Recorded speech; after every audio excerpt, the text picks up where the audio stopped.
அவர்கள் பேசியபடி, எனக்கு முன்னாலே உரையாற்றிய கனவான்கள் பேசியபடி, இந்த அம்பத்தூரை பற்றி நிறைய அறிந்தவர்கள் சொன்னார்கள். தமிழகம் விளையாட்டுத் துறையில் எந்த மாநிலத்திலும் சளைத்தது அல்ல. உலகத்திலேயே அதிசயமாய் பார்க்கக்கூடிய ஜல்லிக்கட்டு காலை நிகழ்வு. இதனை உருவாக்கியவன், இன்றைக்கும் கட்டுப்படுத்தி காத்து வருகிறவன், மென்மேலும் வளர்ச்சி அடை செய்கிற தமிழன் மட்டுமே.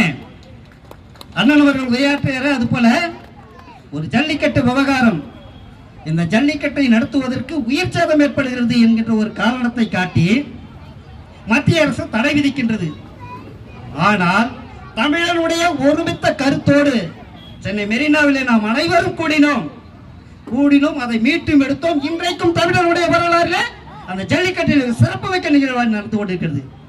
அதனுடைய அச்சாரமாக அதே தமிழ் பரப்பில் உருவாயிருக்கிற நாம் இவ்விடத்தில் கூடியிருக்கின்றோம். இந்த டன்லப் விளையாட்டு மைதானத்தை மீட்டெடுப்பதற்காக.